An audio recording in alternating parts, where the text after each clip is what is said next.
Hello and welcome to a new episode of the Liturgy Desk. I'm Father Arsenius. Today is a very exciting episode for a variety of good reasons. First is that I'm announcing a new book just recently published. I'll talk about it very soon. The book has a new article that I've written about Holy Week Lectionary. The book is something that I've co-edited with a few other scholars as well. It's a very exciting opportunity. And the article talks about Holy Week, a tradition that is beloved by all of us and always gets people excited to talk about the history and some of the services of Holy Week. We won't talk much about that, but we'll talk about some of the oldest manuscripts of the Holy Week lectionary. Last but not least, the video today has some little known information about a Coptic Pope from the medieval period who was actually in exile, and an interesting time in the history of the Coptic Church in which there were two living popes at the same time. Let's get right into it. The first thing I want to share with you today is an exciting new book publication. You see here on the screen.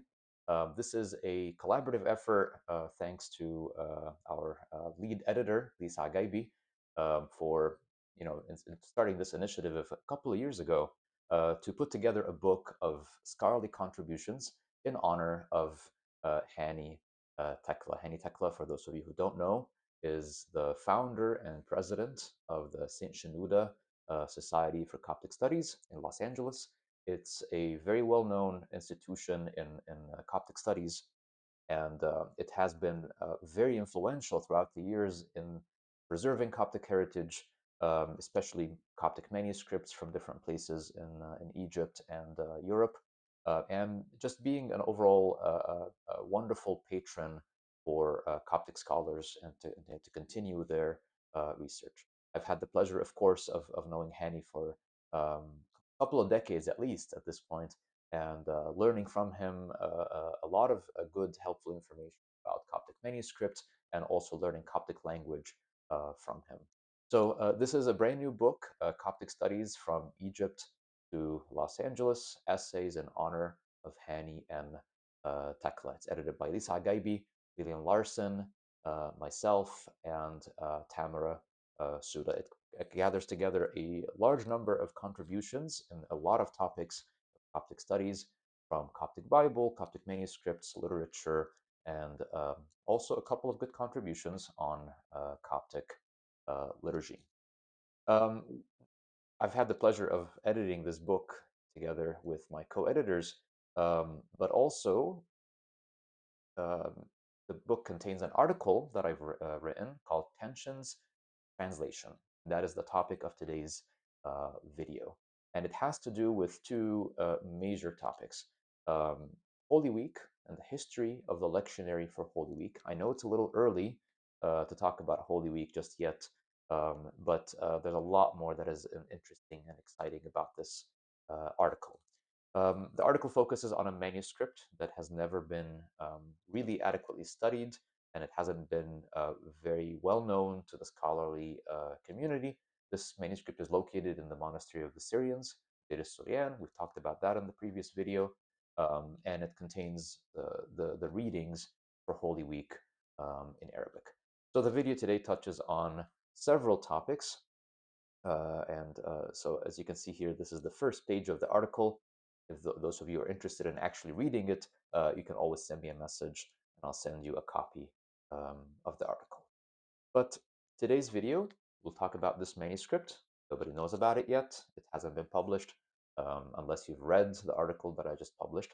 We'll talk about the note, what we call the Colophon, the dedication statement of this manuscript, and why it's so interesting for a variety of topics. One of those topics is the Holy Week lectionary itself, the process of translating the Bible into Arabic to be used in the Holy Week services, something that was done around the 13th century, the history or the date of this manuscript, and also, more exciting, the history and the interesting career of Pope Gabriel III. He was Pope from 1268 to 1271, so the second half of the 13th century, and he is a very interesting figure. We know a lot about him from various other manuscripts in the Monastery of the Syrians, and will share some of the interesting details about his life, mainly the fact that he was also a scholar, a translator, and he was unfortunate in the sense that he was elected patriarch and then sidelined in favor of another candidate. And there was a period of time in the 13th century in which we had, a Coptic Pope in exile, while another person was Coptic Pope for the meantime, and they kept flipping positions back and forth between Pope Gabriel and Pope John, the other person, for quite some time during the late 13th century. So these are the contents of the video. We'll get right into it, talking about this interesting manuscript in Deir Istorian. So the first thing we want to talk about is the manuscript. This is a manuscript that I came across along with the team that was cataloging the manuscripts of Deir Istorian for the past few years, directed by Professor Stephen Davis and funded by Yale University. One of the many, many manuscripts in this collection. It's actually not very attractive. It was very poor condition, very old manuscript, now preserved in a cardboard box because it doesn't have an extant cover. And so by all means, when you first encounter this large Arabic manuscript, it doesn't seem to be very interesting or very inviting for a scholar to spend time studying it. The manuscript is preserved in the library of Deir Suryan. It's known as Deir Suryan Liturgy number 798. And based on the dedication statement that I'll read to you soon, it was copied in 1282, so the late 13th century. As I said, the manuscript is an Arabic Holy Week lectionary. That's a very common type of liturgical book. There are so many copies of it, not only in Deir Suryan, but in other monasteries as well. And usually that kind of book gives the scriptural readings, the biblical readings for the services of Holy Week. Usually that book begins with Palm Sunday, or sometimes with the Pascha services on the eve of Monday, and provides mainly only the biblical readings, but oftentimes when you get to Great Thursday and Good Friday, it often also includes some of the rituals that take place on those days. And then usually that kind of book ends with the evening service on the Sunday of the Resurrection. So in that regard, it's a very standard kind of book. In the big scheme, it gives the same kinds of services and readings that you would expect from a Holy Week lectionary. Although the exact readings and their order and their length is something that would be worth studying if somebody were to compare this to our current edition. What is very interesting about this manuscript in itself, aside from the other topics that we will talk about next, Pope Gabriel and Holy Week history, is that this lectionary is one of the oldest known lectionaries for Holy Week in existence. Until recently, the oldest known Arabic or the oldest known Coptic lectionary for Holy Week was one that was published by Burmester in Patrologia Orientalis, a very well-known scholarly series, and that was based on a manuscript in the British Library, dated to the 1270s, I believe. There are other manuscripts that are known that are even older than that, but 1282 is still one of the oldest known manuscripts of the Holy Week lectionary. By the way, as an aside, if you're interested in the different manuscripts of Holy Week and the lectionary of Holy Week and what we know about it as far as its history and its development, you can always check out my book published by Acts Press called For Our Salvation, and it goes through what we know so far about the history of Holy Week services. So Deir Suryan 798 is unique and interesting, at least for the fact that it's one of the oldest surviving lectionaries of Holy Week. It is, however, 100% Arabic. It doesn't have the Coptic readings, and that is actually a common feature of Holy Week lectionaries, precisely because you would have a lectionary in Arabic on one lectern, and a lectionary in Coptic on the other lectern, it is actually rare in manuscripts to put, in any kind of lectionary, not just Holy Week, to put the Coptic and the Arabic together in the same manuscript. This is a little different from the Epchologion or the Book of Liturgies we talked about in the previous video, where most of the time you have two parallel columns, Arabic and Coptic, in the same book. The book is very fragmentary, and so there's a lot of parts that are missing from it, and it's in rather poor condition. Um, but it has at least three interesting features in terms of the text that I could point out to you at this point. One of them, for example, is that it often includes not just biblical readings, but exegetical sort of commentary, patristic commentary passages inserted into the services.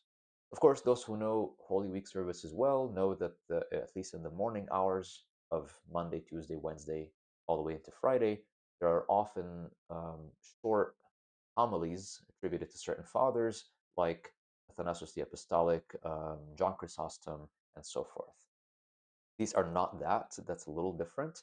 And throughout the services, um, often between the prophecies themselves, you'll find these kind of short patristic passages commenting on a particular prophecy or a particular Old Testament reading in the service. That's something not unique to this one manuscript. We've seen it also in Liturgy Suryan, but it's from the perspective of our experience of Holy Week and the services as we know them in our modern era. There's no such thing that we know of. And those passages are often attributed to fathers that you would associate with the Syriac tradition, for example, Ephraim the Syrian and others like him. That's one feature. Another feature that I recall interesting about this manuscript is that on the Easter service, the liturgy for the resurrection, instead of the gospel account from the Gospel of John retelling the resurrection, you have instead the resurrection account from the Gospel of Luke. That's a little interesting and different from the prevailing tradition that we have. The Gospel from John is actually given in the evening service of that day. Another interesting feature that it has some marginal comments here and there. Marginal comments means it's literally a note written by the scribe in the margin of the book, adding some explanations. One of those explanations that we saw also a couple of times in the Monastery of the Syrians um, talks about the person who, I forget which gospel account, when the Jews came to arrest the Lord Jesus Christ in the Garden of Gethsemane, and you have this person who um, ran away with a cloak. And this note explains that he is James, the brother of the Lord. And it's kind of interesting. I write more about it and the tradition behind this idea in the article, so I won't spend too much time on it. But all I want to say here is that there are some interesting features in this lectionary, not just a copy of Holy Week Lectionary that you would find in our modern editions. And I'm sure there will be more interesting features worth exploring if somebody were to undertake an actual study of this manuscript, comparing it to our current editions. Okay, so now we can talk about the dedication statement, what we call the colophon of this manuscript. This is what you see here is translated from Arabic. It's published in the article with the Arabic text as well for those who want to read it. And this is by all accounts a very long and extended um, colophon. Typically, these types of colophons are rather brief and even formulaic. So they tend to follow traditional types of language, and it often doesn't give any additional information than what you would expect. Typically, the scribe, the person that wrote the manuscript, might put a statement saying that this manuscript was completed on such a date. He might give a very extended kind of date in multiple calendars, Coptic and even Islamic at times. He might give his own name, maybe the name of the person that paid for this manuscript, and he might include other prayers and things like that, asking the readers to pray for him. All of that would be very typical of these kinds of dedication statements we sometimes find in manuscripts. This is very different from that, and it's a very lengthy colophon, and there's a lot to unpack here. We'll read it together, and then I'll talk about what we can learn from it. So at the very end of this manuscript, you find this dedication statement, and it says the following. This manuscript was made from an original in the handwriting of the father, Patriarch Abba Gabriel. So already we know that we're dealing here with current manuscript in our hand that is based on a model, and that this previous model, this other lectionary that was used as a model, was itself in the handwriting of Patriarch Gabriel. It doesn't say Gabriel III, but we'll find out soon that this is indeed the case. He noted, so now it's giving information that supposedly Gabriel himself wrote in this original manuscript, the model. He noted that the original from which he made his copy, that's a third generation now, with a previous lectionary, two lectionaries removed from the one we have in our hands. The original from which he made his copy was faulty, erroneous, containing misspellings. The reason is that it was translated from Coptic to Arabic, but the translator had no experience or familiarity with the Arabic language, and perhaps not with the Coptic language either. That is the reason behind the poverty of the original model, as was said. And then he goes on. This is again supposedly the words of Gabriel himself, not the present scribe of Suryan 798. So Pope Gabriel goes on to talk about what is a good translation in his opinion. For it is necessary for a translator to be a knowledgeable expert in both languages. For if he were an expert in one of the languages and not the other, he would be of benefit. He would be of benefit, nor able to achieve the goal, which is the guarding of the sayings of the books of God. May he be exalted. He needs to preserve the meaning of the language in his mind and then translate it to the other language using suitable expressions appropriate for the context. Just as the deacon Abdullah ibn al-Fadl made these wonderful translations of the commentaries of John Chrysostom from Greek to Arabic.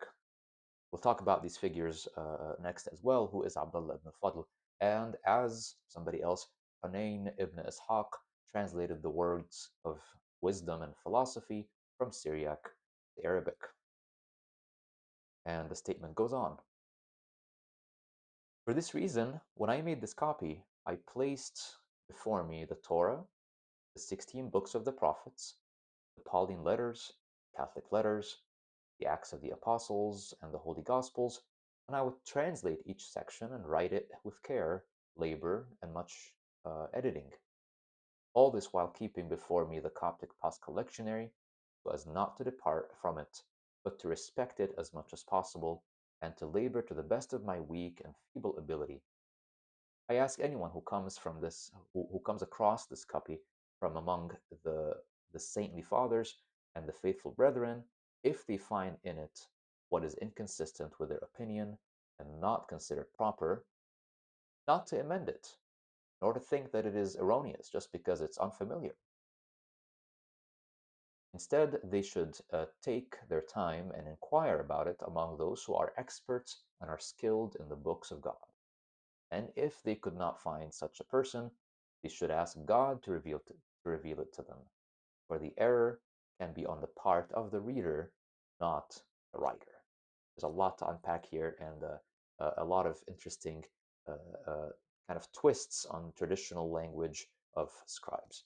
The statement continues, and I think it's back now to the current scribe of Suryan 798. He adds that this was written by the saintly father Abba Gabriel. May God repose his soul among all his saints. Amen. So this is the scribe in 1282, writing after Pope Gabriel has passed. It was also mentioned that he wrote it during his stay in the monastery of the great Saint Antony, nearly 3 years, on account of the tribulation that had befallen the faithful. That tribulation is part of the history of Gabriel III. We'll talk about it as well. At that time, the monastery housed saintly monks and faithful priests, upright before God in their prayers, fasts, poverty, and abstinence. Less than angels by only so little, as it says, but were like angels upon the earth. May God grant us their prayers and give us a share with them through his mercy and compassion. It was completed, that is, this present manuscript, on the 25th of Tut in the year 999 of the Pure Martyrs, which translates to 1282. When we come back, we'll talk about Gabriel III himself and the Holy Week Lectionary and its translation, and who are these figures that are cited as examples of good translators. So, Pope Gabriel III, who is he? What do we know about him from this manuscript and from other manuscripts in Data Suryan? What is his connection to that monastery? There's a lot that can be said about him. There are actually several articles and encyclopedia entries, such as the Coptic Encyclopedia, talking about Pope Gabriel III. He was definitely the scribe of the model of Suryan 798. So, as I've mentioned before, typically when a scribe is producing a manuscript, most of the time he has an older model at his desk that he's copying from. He might not copy the exact details, he might adjust certain things here and there, but by and large, he's not writing a Holy Week lectionary from memory, he is copying from an exemplar. So, this exemplar, in this case, an older manuscript, was written in the hand of Gabriel III. His own work, Gabriel III's manuscript, was based on what he describes as a poor earlier model, an even earlier model that he comments on very clearly as being of poor translation. He attempts to retranslate the Arabic himself, as he describes in his own dedication statement. He says he brings all these books of the Bible and has them in front of him, and he's trying to respect the tradition of the Coptic Holy Week Lectionary, but translating the scripture to Arabic anew.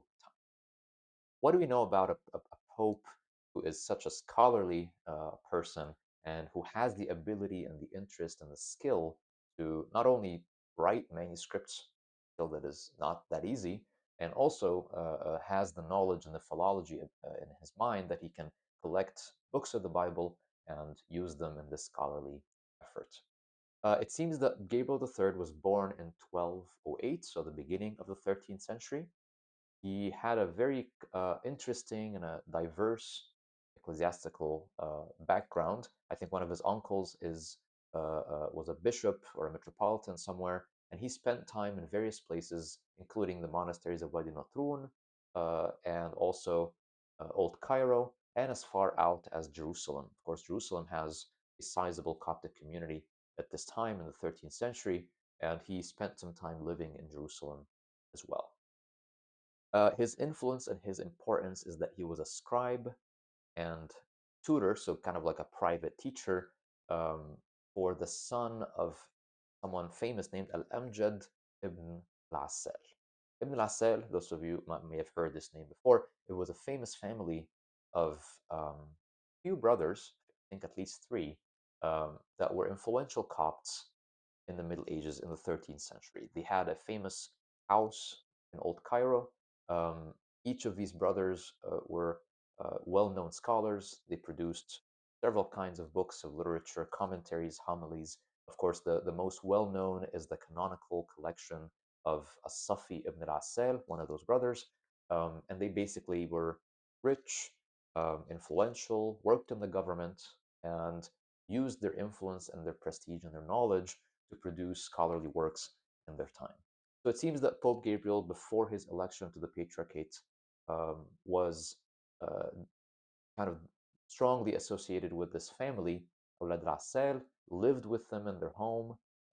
They were patrons, so they basically spent on him. He lived in their home and worked as scribe and tutor for one of their children. So it's a very interesting relationship, and it afforded Gabriel III um, the time, the ability to produce works of scholarship himself, to write manuscripts, and to travel far and wide, even to Jerusalem. The other thing is that Awlad al-Assal also had a house. I think one of the colophons of their manuscripts mentions this. They owned a home in Damascus, Syria. And so Gabriel III also spent time in Damascus because of this relationship. The interesting thing about him, and where it gets sort of exciting, is that he was nominated patriarch, of course, because of the influence of Al-Assad family in 1250. 1250, he was nominated as patriarch, but then the nomination failed. He was not actually chosen for the patriarchy. Fast forward 11 years, and in 1261, he was nominated patriarch again, and this time he succeeded. He was actually chosen, and he was supposed to become the new Coptic pope at the time. However, there was another candidate, a rival. I think his name was Yohanna Sukkari. I'm sure he was a sweet guy, and he had the influence and the backing of the government, supposedly because of bribes. And John the or Patriarch John was actually chosen and um, given the patriarchate, despite the fact that it was Gabriel who won the ecclesiastical nomination of the clergy and the bishops. So now John became patriarch. He was John the Seventh, and John the Seventh was the one that was actually enthroned in 1261 instead of what would have been the more appropriate and the more ecclesiastically legal nominee, that is Pope Gabriel. And because of this, Gabriel III was actually exiled and placed in some kind of house arrest in the monastery of St. Antony. And you hear about this in several colophons of manuscripts, including the one we just read, where it says that he wrote this during his stay in the monastery of St. Antony because of what is described sort of ambiguously as the tribulation that has befallen the faithful. Of course, this is quite the scandal that you'd have two nominees, one chosen by the church, by the bishops, and then the government comes in and forces another person to be accepted as the patriarch. So that's 1261. He goes to the monastery of St. Antony. John the Seventh is now pope. But then John the Seventh falls out of favor with the government, and they depose him. And now Gabriel the Third actually is brought back from the monastery and becomes pope. He becomes pope only for a few years, 1268 to 71, and then he was deposed again, supposedly. And you read about this in his entries and the different articles about his life. And he is once again removed from the papacy, still alive, and dies away from the papacy in 1274, only 3 years later. So this is a very unique, very unusual situation in the history of the Coptic papacy and the Coptic Church, where you have, in a way, two different popes alive at the same time, and they keep exchanging places because of the government interference at the time. And finally, this pope dies away from his throne as well. So all of this is kind of the background to the time in which Gabriel III did this sort of scholarly work during his stay in the monastery of St. Antony. You can imagine with me this figure who has already this scholarly background and interests, and he uses his kind of difficult time staying in the monastery of St. Antony. He's supposed to be pope, he's deposed by the government, and he spends his time doing something very valuable for the church, and that is retranslating Arabic Bible to put together this Holy Week uh, lectionary during his stay in the monastery.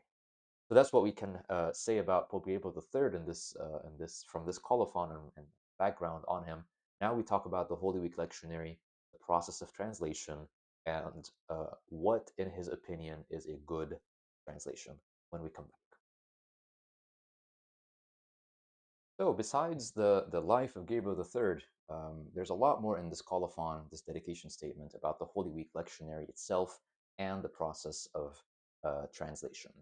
To really fully understand um, the information here about Holy Week lectionary, we need to understand first the background, what is known about the Holy Week lectionary itself historically.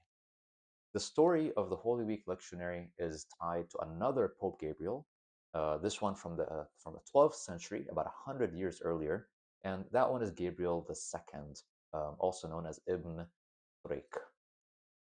This information is recorded in multiple sources, especially in a poem written in Coptic and Arabic that tells sort of an oral tradition about the compilation of the Holy Week Lectionary in the time of Pope Gabriel. I talk about this at length in my book For Our Salvation, but just really briefly, what we know about this is that supposedly Gabriel II was himself a government official before being elected to the patriarchate. That's in the 1100s. And because he lived and served as deacon in Cairo as well, he supposedly was familiar with the fact that a lot of people who live in Cairo, Coptic Orthodox faithful, were unable to attend Holy Week services because of their length and because supposedly before his time, uh, the Holy Week services really were simply just involved the reading of the entire Old and New Testaments. There were no selection of readings as such, but just a lengthy process of reading the entire Bible. At least this is what the tradition claims about this, although we don't have actual evidence of this being the case. At any rate, so when he becomes Pope, the story goes is that he wanted to do something different, wanting to reform the Holy Week services and make them more accessible to especially people that live in the city, the ones that he was familiar with before his election to the patriarchate. So he gathers together scholars and monks from Wadi Natrun, and they together kind of select the selection of biblical readings that become the Holy Week lectionary as we know it. And this selection is particularly tailored for the life of those living in the city, because the first hour of the day and the ninth hour of the day, the ones where supposedly better attended, people can go before and after work, those had the bulk of the Old Testament readings. The Holy Week Lectionary then goes through a further update later in the 12th century or 13th century, where the readings are more equalized across the different hour offices. That's besides the point for us. But essentially, the beginnings of this Holy Week Lectionary tradition, the one that, almost like 90 or 100 years later in the 13th century, Gabriel III was translating into Arabic, not for the first time, but doing his own work of translation, as he described. This tradition begins 100 years prior in the time of Gabriel II. So what's interesting about it is that this tradition about the origins of Holy Week Lectionary talks about Gabriel II selecting the readings with the help of scholars and other monks, but he does not authorize a particular Arabic translation. Gabriel II, in his life, was known for promoting the use of Arabic in liturgical services. And there are, um, I think, one of his canons that he leaves behind encouraging clergy to use Arabic and to teach the faith in Arabic to their parishioners and to recite things like the Our Father and the Creed in Arabic so that people understand their faith. So he had a very well known tradition of promoting the use of Arabic um, in the services at his time. But despite that, there's no record of Gabriel II authorizing a particular Arabic translation of this Holy Week lectionary that he puts together.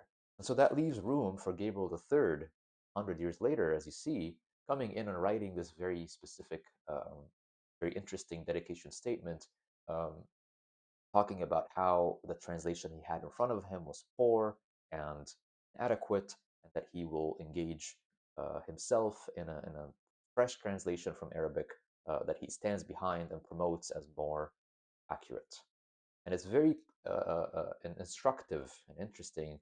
The phrase he uses, quoted here, that a good translation should use suitable expressions appropriate for the context. Essentially, what he's meaning by this is an idiomatic translation. A good translation is not a literal translation, is not one that is only concerned with a one-to-one relationship between original and translation, but one that actually conveys the meaning well in appropriate expressions, as he said. Huh. He cites then two figures that are probably not very well known to most of us. And he says that a good translation is like the one done by Abdullah ibn al-Fadl al-Antaki, the Antiochian. He's actually a very well-known figure from the 11th century, and he was not Coptic Orthodox. He was a deacon in the Chalcedonian Patriarchate of Antioch, an Antiochian deacon, and he is known in the Arabic tradition for translating the homilies of St. John Chrysostom, um, commentaries from Greek into Arabic. And he cites him as a good example of a good translator. He's not of the same faith community, he's not of the same theological and Christological tradition, but he is promoting him as a good translator. Even further afield, he cites somebody else named Hunayn ibn Ishaq. Again, he's a well known figure with lots of writings. He actually lived in the 9th century. Hunayn ibn Ishaq was a member of the Assyrian Church of the East, that is even further out, further removed from Coptic Orthodoxy. And he's well known not for translating patristic works, but for translating Greek philosophy into Arabic. Probably in the 9th century, he was, I would imagine, he was associated with the Abbasid regime in Iraq, where a lot of famous members of the Church of the East worked exactly in this process of translating Greek philosophy into Arabic, patronized and supported by the Abbasid regime. So it's fascinating. You have this Coptic Pope who, um, when he wants to mention good examples of translators, he doesn't mention co-religionists, people that are from his faith community in the Coptic Orthodox Church, but he refers to a Melkite deacon of Antioch and to a philosopher, physician, I believe, from the Assyrian Church of the East. And last but not least, he ends his colophon with a very twisted way, different from what you'd expect from typical scribes. He says, if you find anything in this translation that seems to you to be erroneous, you think there's a mistake, don't jump into correcting the text, because the error, as he says, can be on the part of the reader. You might be wrong, not the writer. And instead, he says you should actually just consult with experts, talk to the experts who know the books of God, and ask them, maybe you don't understand something. And if you don't have such an expert, then talk to God directly. Then God may have to reveal it to you, sort of divine intervention to teach you the truth of the matter, rather than you assuming that you know something and that you should be correcting the book. If you've ever read such colophons before, it's a very common topic in these sort of statements where the scribe might say something like, if you find an error, please correct it, and pray for the poor scribe, because the scribe is not claiming to be better than you, but he just made a mistake, and please pray for him, and so forth. And this is 180 degrees the opposite of what you'd expect in this kind of statement, where he says, no, if you think there's a mistake, you might be wrong. And I did a good job of translating here, and I know what I'm doing. And if you're unfamiliar with this, you should ask someone, ask an expert. So essentially, it's a very interesting statement, and it shows us a lot of information about Gabriel III, his life, when he wrote this during this interesting time in the Monastery of St. Antony, and uh, also the history of the Holy Week Lectionary, and this process of translation, how the Coptic Church in the 13th century didn't have a standard official Arabic translation, and how somebody like Gabriel III came in and used his skill and his philological knowledge and did a new translation of scripture, relying on other languages and so forth. And he's coming in and saying, this is the result of scholarly work. Don't take it upon yourself to correct it simply because it may be unfamiliar, and you should uh, consult with experts before you do so. And that's it for today. A good article, and I'm once again grateful for the opportunity to have worked on this manuscript and the information that was included in this colophon, all part of this brand new book in honor of Annie Tekla, the president of the St. Shenouda Society, and I hope you all check it out. And thank you for watching. Have a good day.